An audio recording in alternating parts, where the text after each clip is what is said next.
صل على سيدنا ومولانا محمد وعلى بسم اللہ الرحمن الرحیم۔ السلام علیکم ناظرین و سامعین کرام، پروگرام یاد الہی میں روزانہ عظیم ہستیوں کے تذکارے پاک کیے جاتے ہیں اور اس کے ساتھ ساتھ کچھ ایسے موضوعات پر گفتگو ہوتی ہے جن سے آپ کو رہنمائی حاصل ہوتی ہے۔ آج حضرت خواجہ سیدنا ابو الحسن خرقانی علیہ الرحمہ آپ کے تذکارے پاک ہوں گے۔ اس سے پہلے کتاب الشفا سے آج کا وظیفہ گردے اور پیتے کی پتھری کا روحانی علاج، اگرچہ مثانے میں بھی ہو اس میں بھی یہ پڑھا جا سکتا ہے۔ اس کے ساتھ ساتھ میڈیسن کے ذریعے ضرور آپ علاج کروائیے، لیکن خاص طور پر روحانی علاج یہ کیجیے، انشاءاللہ اللہ تعالی شفا عطا فرمائے گا۔ علاج یہ ہے گردے، مثانے، پیتے کی پتھری کا۔ سورہ بقرہ پہلا پارہ ہے، اس کی آیت مبارکہ 74۔ اس کو 41 مرتبہ پڑھ کر پانی پر دم کر دیں، اول آخر تا قداد میں درود پاک لازمی پڑھا کریں۔ اور جو مریض ہے گردے کی پتھری کا، مثانے یا پیتے کی پتھری کا، اس وقت تک یہ پانی وہ پیتا رہے جب تک مکمل افاقہ نہ ہو۔ انشاءاللہ اللہ تعالی شفا نصیب فرمائے گا، شفا عطا فرمائے گا۔ آیت مبارکہ اور ترجمہ بھی سماعت فرما لیجئے۔ وہ اللہ فرماتا وَإِنَّ مِنَ الْحِجَارَةِ لَمَا يَتَفَجَّرُ مِنْهُ الْأَنْهَارُ وَإِنَّ مِنْهَا لَمَا يَشَّقَّقُ فَيَخْرُجُ مِنْهُ الْمَاءُ وَإِنَّ مِنْهَا لَمَا يَهْبِطُ مِنْ خَشْيَةِ اللَّهِ وَمَا اللَّهُ بِغَافِلٍ عَمَّا تَعْمَلُونَ۔ اللہ سبحانہ وتعالی فرماتا ہے کہ اور بے شک ان پتھروں میں سے بعض پتھر ایسے ہیں جو پھٹ جاتے ہیں تو ان سے پانی ابل پڑتا ہے، اور بے شک ان میں سے بعض ایسے پتھر بھی ہیں جو اللہ کے خوف سے گر پڑتے ہیں۔ اور فرماتا اللہ کہ اللہ سبحانہ وتعالی تمہارے تمام اعمال سے خوب واقف ہے۔ تو یہ سورۃ البقرہ آیت مبارکہ 74 41 مرتبہ پڑھیں، پانی پر دم کریں، ویسے بھی دم کر سکتے ہیں، اور پانی مریض پیتا رہے، انشاءاللہ اللہ تعالی شفا عطا فرمائے گا۔ آپ کو ضرورت ہے ضرور اپنے معمول کا حصہ بنائیے، اپنے اعزاء اقربا یعنی رشتہ داروں کو بتائیے، پڑوسیوں، محلے داروں، امت مسلمہ تک پہنچائیے۔ میرے آپ کے ہمارے بتانے سے اگر کسی بھی ہمارے مسلمان بہن بھائی، کسی مسلمان فرد کا فائدہ ہوتا ہے تو انشاءاللہ یہ ہمارے لیے بھی دین و دنیا آخرت میں بھلائی، فائدے اور نجات کا باعث ہوگا۔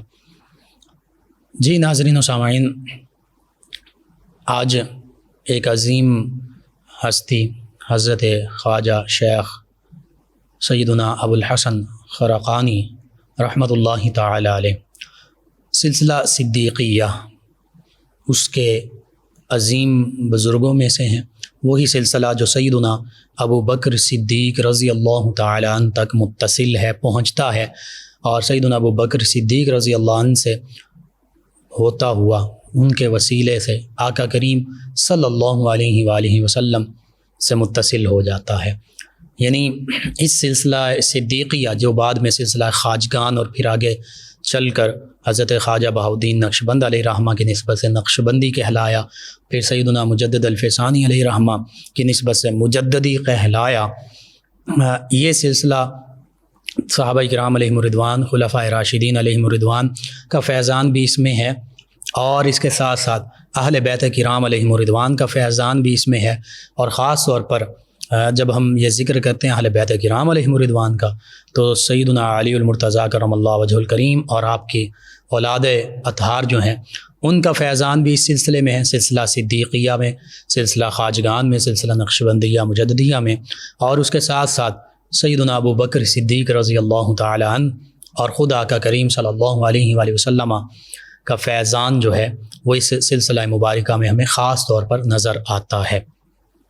اور پھر اس میں اولیاء کاملین صالحین نے بہت تفصیل سے لکھا، میں مختصراً اس کی وضاحت کر دوں کہ ایک سلسلہ ولایت ہے، اولیاء اللہ کا خاص فیضان ہے، اور یہ ایک چیز ذہن میں رکھیے گا، جیسے اللہ کا ہر رسول، چونکہ رسول اعظام علیہ السلام جو ہیں وہ 313 314 یا 315 کا ذکر ملتا ہے آقا کریم صلی اللہ علیہ وآلہ وسلم کے فرمان کے مطابق کہ رسول کرام جو ہیں، رسول اعظام علیہ السلام جو ہیں، ان کی تعداد 313 یا 314 یا 315 ہے، 1,24,000 انبیاء و مرسلین علیہم الصلاۃ و تسلیم میں سے۔ تو باقی سبھی کی سبھی ہستیاں جو ہیں 1,24,000 انبیاء و مرسلین میں سے باقی انبیاء کرام ہیں، ان تمام یعنی 1.25 لاکھ تقریباً 1.25 لاکھ میں سے صرف 313 رسول اعظام ہیں، یعنی جن پر خاص طور پر کتابیں بھی نازل ہوئیں، جو نئی شریعت بھی لے کر آئے۔ رسول اسے کہتے ہیں، ہر رسول نبی ہوتا ہے لیکن ہر نبی رسول نہیں ہوتا۔ تو رسول وہ ہے جو نبی بھی ہے اور اس پر کتاب بھی نازل ہوئی اور وہ نئی شریعت بھی لے کر آیا، جیسے سیدنا موسیٰ علیہ السلام ہے، سیدنا عیسیٰ علیہ السلام ہے، سیدنا داؤد علیہ السلام ہے، یا کتاب یا صحیفہ کوئی نہ کوئی اللہ کا پیغام واضح طور پر نازل ہوا ہو اور پھر وہ نئی شریعت بھی وہ لائے ہوں، جیسے سیدنا ابراہیم علیہ السلام، صحف ابراہیم و موسیٰ کا ذکر بھی قرآن مجید میں ملتا ہے۔ تو سب سے بلند و بالا مقام رسول اعظام کا ہے، اور اس میں بھی اولو العزم پیغمبر ہیں جن کے میں نے نام لیے، اور ان رسول اعظام میں بھی اولو العزم میں بھی سب سے بڑھ کر آپ کے میرے ہم سب کے آقا و مولا صلی اللہ علیہ وآلہ وسلم۔ یہ فرق میں اس لیے بتانا چاہ رہا ہوں کہ ہر رسول نبی بھی ہوتا ہے، ولی بھی ہوتا ہے۔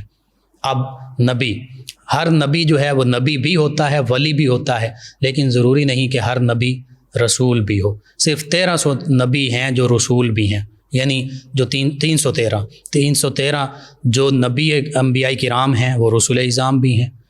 تو اب دوبارہ اس بات کو سمجھیے کہ تمام اللہ کے رسول وہ اللہ کے رسول بھی ہیں، نبی بھی ہیں، ولی بھی ہیں۔ تمام نبی جو ہیں وہ نبی بھی ہیں، ولی بھی ہیں۔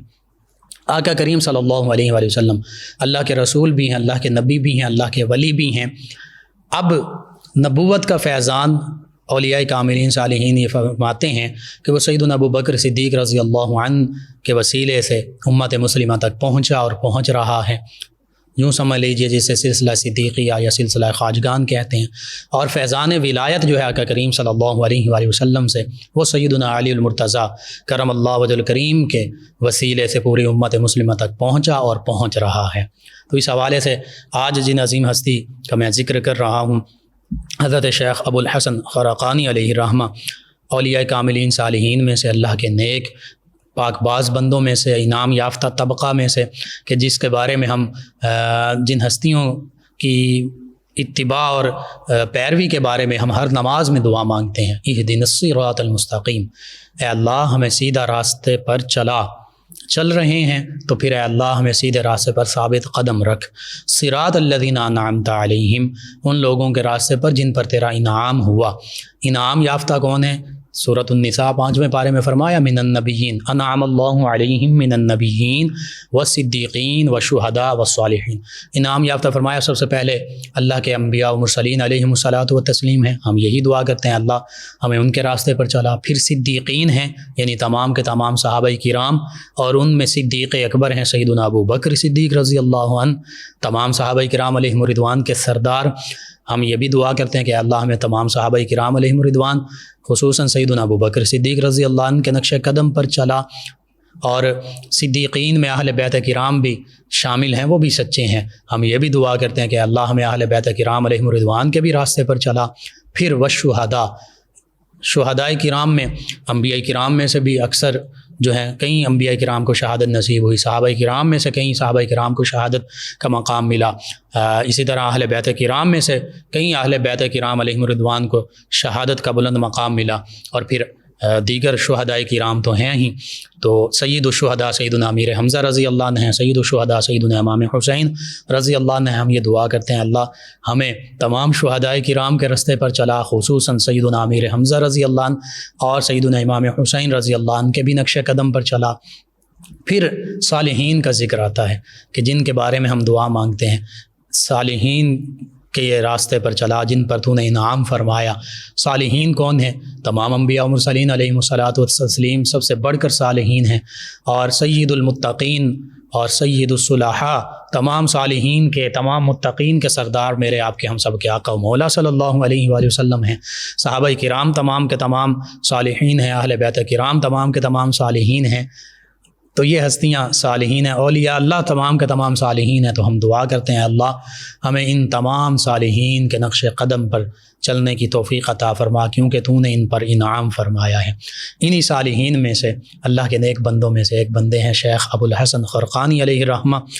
آپ کی ولادت باسعادت جو ہے ایران کا شہر ہے بستام، جہاں حضرت خواجہ بایزید بستامی علیہ رحمہ تشریف فرما رہے اور آپ کا مزار مبارکہ بھی موجود ہے، اس کے قریب ہی ایک بستی ہے خرقان۔ یہاں حضرت شیخ ابو الحسن خرقانی علیہ رحمہ آپ کی ولادت باشہادت ہوتی ہے 352 ہجری میں، یعنی تقریباً آج سے 1100 سال پہلے۔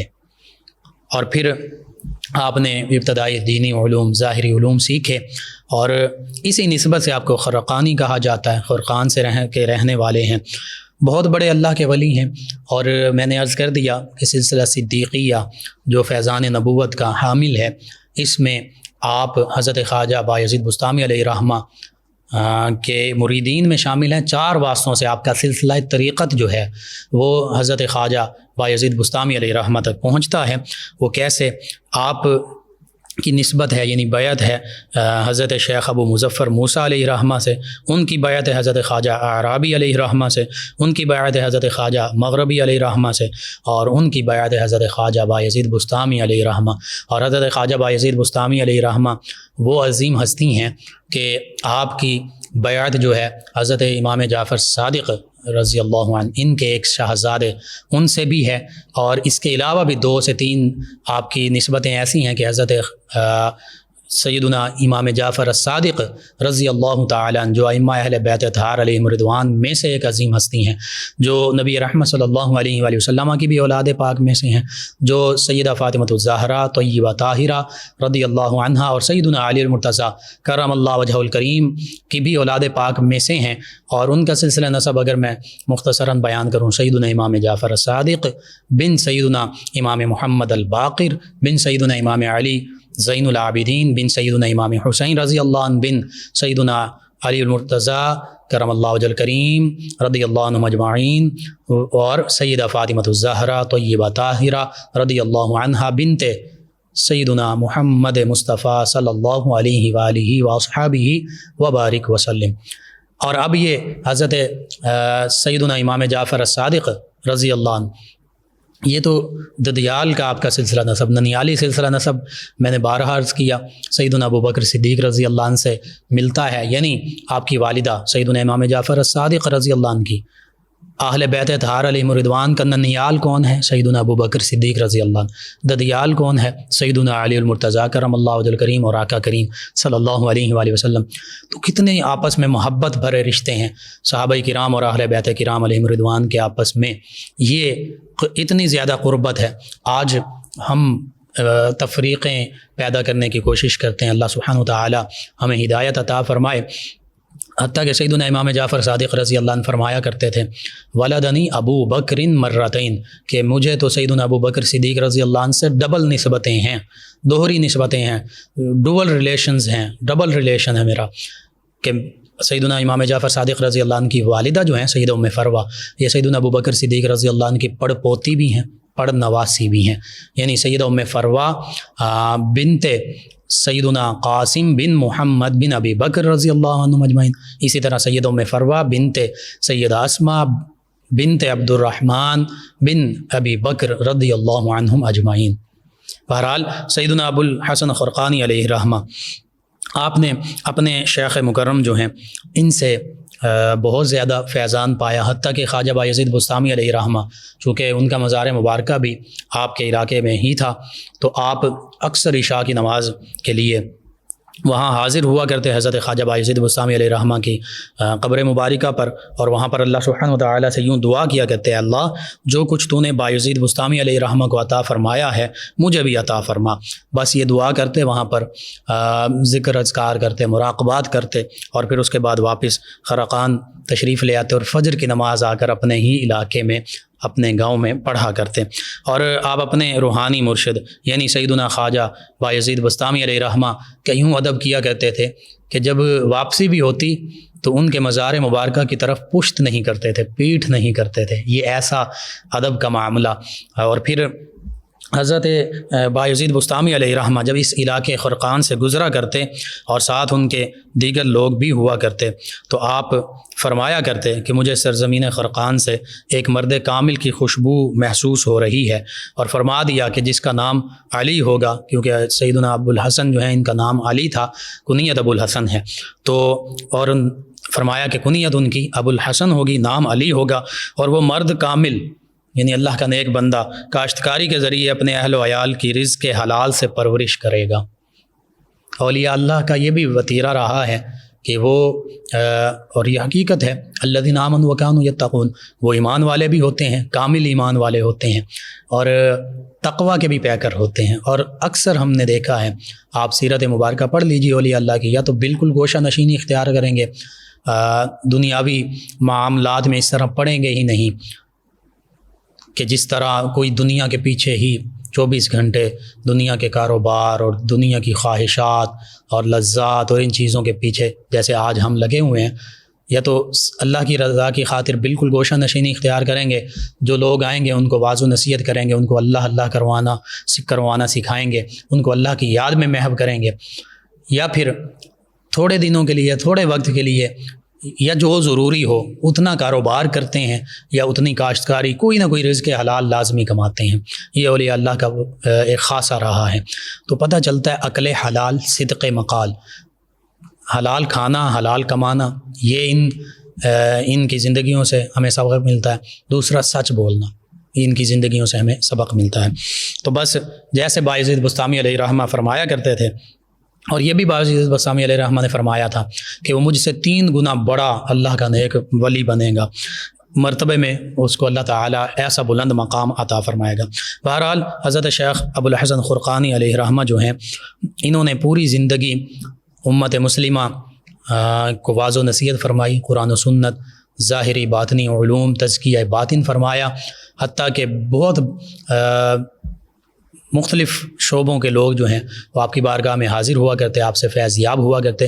ایک موقع پر سلطان محمود غزنوی علیہ رحمہ وہ بھی آپ کی بارگاہ میں حاضر ہوئے، آپ اور بھیس بدل کر حاضر ہوئے تاکہ پہچانا نہ جاؤں، اور کیونکہ اولیاء اللہ کا ایک خاصہ یہ بھی ہے، یہ ذہن میں رکھیے، احادیث مبارکہ میں بھی علماء اور اولیاء کے بارے میں خاص طور پر یہ آتا ہے، ان کا خلاصہ ان احادیث مبارکہ کا یہ ہے کہ جو حکمران ہیں یا مالدار ہیں ان لوگوں کے پاس کوشش کی جائے نہ جایا جائے، بیٹھا ہی نہ جائے۔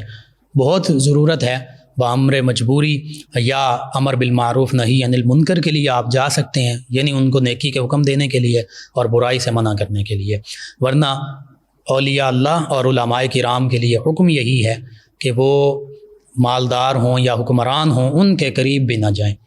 حتیٰ کہ حدیث مبارکہ میں کنز الاموال اور دیگر حدیث مبارکہ میں تفصیل کے ساتھ ملتا ہے کہ پھر ایسے علماء وہ چور ہوں گے، یعنی وہ مالداروں سے یا حکمرانوں سے وہ اپنا مفاد نکالنا چاہتے ہیں، انہیں دین کی غرض نہیں ہے کہ وہ دین کے لیے ان کو کوئی نصیحت کر دیں، کوئی بات کر دیں۔ اولیاء کاملین صالحین کا بھی یہی طریقہ رہا کہ اولیاء کاملین کبھی حکمرانوں کے درباروں میں نہیں گئے۔ ہاں، سلسلہ سہروردیہ کے علماء وہ بعض اوقات تشریف لے جایا کرتے تھے، یا سلسلہ نقشبندیہ کے کچھ اولیاء کاملین جو ہیں انہوں نے یہ معاملہ سر انجام دیا، لیکن صرف اور صرف تنبیہ کرنے کے لیے، بادشاہ کو اسلام کی جو تعلیمات ہیں اس کے مطابق اپنی حکومت اور حکمرانی اور ریاست اور سلطنت چلانے کے لیے، ورنہ عام حالات میں کبھی علماء کرام، علماء جو ہمارے بزرگ گزرے ہیں، علماء حق یا اولیاء کرام کبھی اس طرح امراء یا حکمرانوں کے درباروں میں نظر نہیں آئے۔ تو اب سلطان محمود غزنوی کو یہ پتہ تھا کہ یہ اولیاء اللہ جو ہیں یہ حکمرانوں سے ملتے نہیں۔ ایسا بھی ہوا کہ بعض وقت کوئی بادشاہ آیا تو وہ اللہ کے ولی وہاں سے چل دیے، یا وہ ملے ہی نہیں، انہوں نے اجازت ہی نہیں دی۔ تو اب سلطان محمود غزنوی اسی لیے بھیس بدل کر آیا تھا کہ کہیں مجھے انکار نہ ہو جائے، تو انہوں نے پہچان لیا، اور پہچاننے کے بعد اس نے یہ بھی عرض کیا، سلطان محمود غزنوی علیہ رحمہ، حالانکہ وہ بھی اللہ کا نیک بندہ تھا، کہ آپ مجھے کچھ نصیحتیں فرمائیے۔ تو آپ نے فرمایا ہے محمود غزنوی، ان 4 باتوں کا ہمیشہ خیال رکھنا، یہ آج کے ہمارے حکمرانوں کے لیے بطور خاص آج بھی نصیحتیں ہیں۔ فرمایا جس طرح اللہ تعالیٰ نے تمہارے ساتھ بھلائی کی ہے، تم بھی اسی طرح لوگوں کے ساتھ ہمیشہ بھلائی کرنا۔ پھر فرمایا اللہ اور اس کے رسول خاتم النبیین صلی اللہ علیہ وآلہ وسلم کا حکم ماننا، اور جس چیز سے وہ منع کر دیں اس سے اپنے آپ کو روک لینا۔ پھر فرمایا بندہ حقیقت میں مٹی سے بنا ہے، اور مٹی میں ہی اس نے ایک دن واپس جانا ہے، لہذا اپنی اصل کی طرف رجوع کرنا، ایسا نہ ہو تم اپنی اصل سے منہ موڑ کر کہیں جہنم میں نہ جا پڑنا۔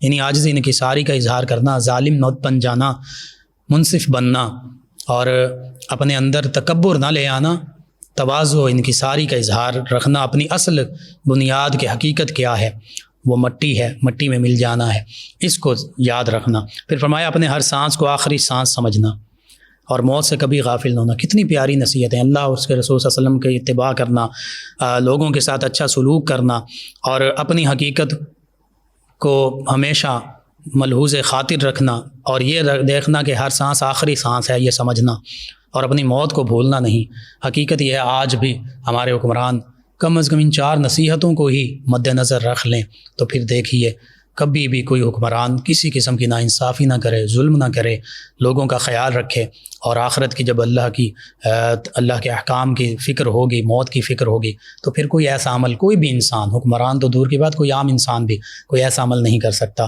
جو اس کے لیے مرنے کے بعد اس کے گلے کا طوق بن جائے اور معاذ اللہ جہنم کا ذریعہ بن جائے۔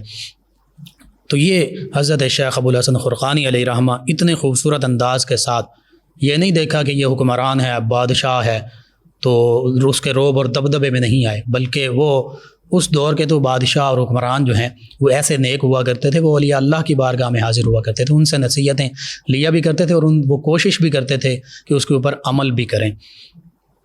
تو بس آپ کا جو سب سے اہم طریقہ تھا وہ یہ تھا دل کی اصلاح، تزکیہ باطن، قلب۔ جیسے حدیث مبارکہ میں آقا کریم صلی اللہ علیہ وآلہ وسلم فرمایا کہ جسم میں گوشت کا ایک لوتھڑا ہے، اگر وہ صحیح ہو جائے، وہ اصلاح پذیر ہو جائے، تو پورا جسم اصلاح پذیر ہو جاتا ہے، صحیح ہو جاتا ہے۔ اور فرمایا اگر وہ فساد میں پڑ جائے، وہ خراب ہو جائے، پورا جسم خراب ہو جاتا ہے۔ فرمایا الا وہی القلب، خبردار وہ دل ہے۔ تو یہ دل، اولیاء اللہ بھی اسی کی صفائی کا حکم دیتے رہے کہ قلوب جو ہیں ان کی طہارت ہو جائے، دل ہمارے پاکیزہ ہو جائیں۔ نفرت، حسد، بغض، کینہ، یہ سبھی بیماریاں اور بڑے بڑے گناہ یہ دل میں ہی تو پنپتے ہیں۔ تو اولیاء اللہ کے نبی صلی اللہ علیہ وآلہ وسلم ہی کی تعلیم کے مطابق تزکیہ باطن، تزکیہ قلوب کا فریضہ سر انجام دیا کرتے ہیں۔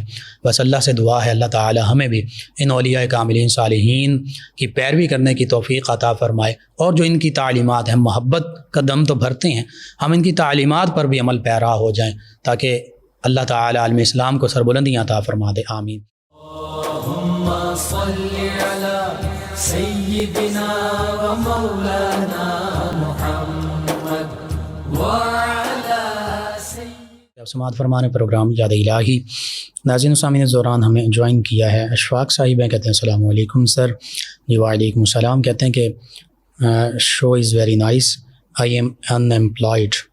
یہ کہتے ہیں کہ پروگرام بہت اچھا ہے، میں بے روزگار ہوں۔ کہتے ہیں میرے لیے اور جو بھی بے روزگار ہیں ان کے لیے دعا کر دیں۔ شکریہ جی۔ اللہ تعالیٰ آپ کو اور دیگر بھی جو بے روزگار ہیں انہیں نیک، جائز، حلال، پاکیزہ، طیب رزق اور روزگار عطا فرمائے، اور لیس للانسان الا ما سعی، کوشش کیجیے، انشاءاللہ اللہ تعالیٰ کسی کی کوشش کو ضائع نہیں فرماتا۔ اللہ فرماتا ہے انسان کے لیے وہی کچھ ہے جس کی وہ کوشش کرتا ہے۔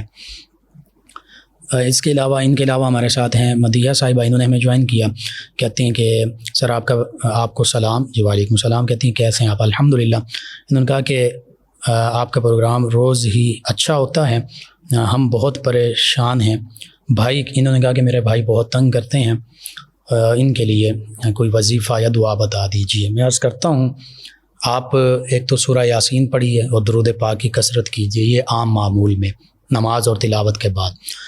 دوسرا، آپ خاص طور پر اس مسئلے کے لیے یا ودود یا رؤوف یا رحیم یہ کثرت سے پڑھیں، کم از کم 1000 مرتبہ پڑھیں، سبھی کھا لیں، آپس میں محبت ہوگی، اور دوسرے جو دونوں وظائف میں نے عرض کی ہیں وہ پڑھیں، انشاءاللہ آپ کا معاملہ بہتر ہو جائے گا۔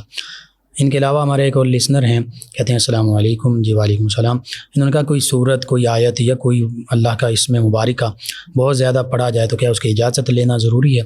جی قرآن پاک پڑھنا ہے اور کوئی آیت مبارکہ وظیفے یا دعا کے طور پر پڑھنی ہے یا اللہ کے اسماء مبارکہ پڑھنے ہیں تو اس میں وظیفے کی ضرورت نہیں ہے۔ وہ خاص چند وظائف ہیں مختلف سلاسل طریقت کے، طریقہ نقشبندیہ، قادریہ، سہروردیہ، چشتیہ کے، وہ اولیاء کاملین صالحین سے ان خاص اوراد و وظائف کی یا جو اسباق ہوتے ہیں مختلف سلاسل طریقت کی، سلوک جسے کہتے ہیں، راستہ، سلوک کا راستہ طے کرنا ہو تو اس کے لیے اجازت کی ضرورت ہوتی ہے۔ قرآن پاک میں جو دعائیں ہیں، احادیث مبارکہ میں جو دعائیں ہیں، اللہ کے اسماء مبارکہ، اللہ کے پیارے حبیب صلی اللہ علیہ وآلہ وسلم کے اسماء مبارکہ، اس میں کسی خاص اجازت کی ضرورت نہیں ہوتی۔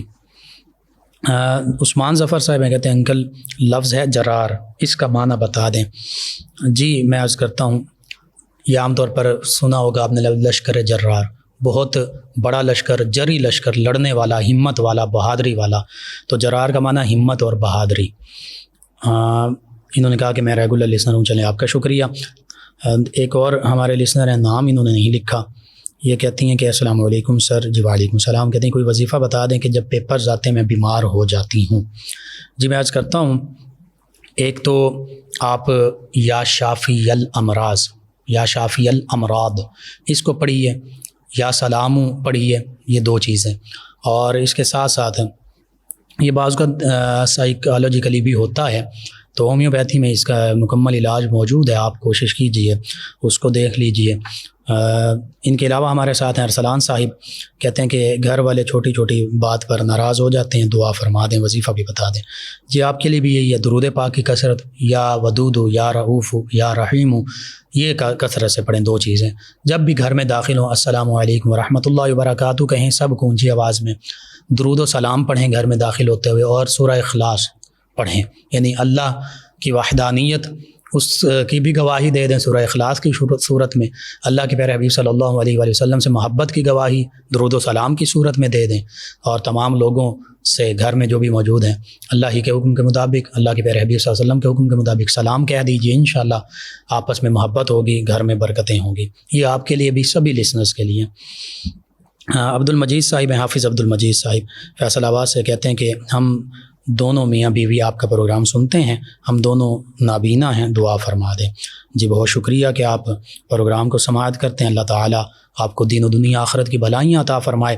بواسیر کا روحانی علاج آپ نے پوچھا ہے، میں اس حوالے سے فی الحال یہی آپ سے عرض کرتا ہوں کہ آپ یا سلام یا محیی اس کو کثرت سے پڑھیں، یا شافی الامراض یہ کثرت سے پڑھیں، اور میں کوشش کروں گا کل کے پروگرام میں بواسیر کا تفصیل کے ساتھ علاج بھی بتا دوں، روحانی علاج بتا دوں۔ ان کے علاوہ ہمارے لسنر ہیں اویس ہیں بھائی والا فیصل آباد سے، کہتے ہیں السلام علیکم۔ جی وعلیکم السلام۔ کہتے ہیں آپ کا پروگرام بہت اچھا ہے، اور کہتے ہیں کہ سر میں درد رہتا ہے، کوئی علاج بتا دیں۔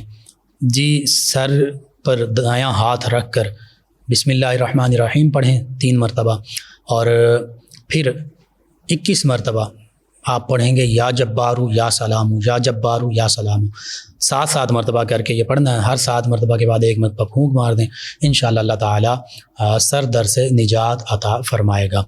آپ تمام ویورز کا، تمام لسنرز کا بہت شکریہ کہ آپ ہمیں جوائن کرتے ہیں، اپنے فیڈ بیک سے ہمیں آگاہ کرتے ہیں، اور پروگرام یاد الہی کا حصہ بنتے ہیں۔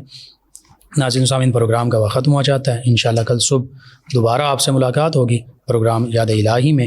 اپنے میزبان محمد لقمان رضا اور ہماری ٹیم کو اجازت دیجیے، اللہ نگہبان۔ اللہم صل علی سیدنا و مولانا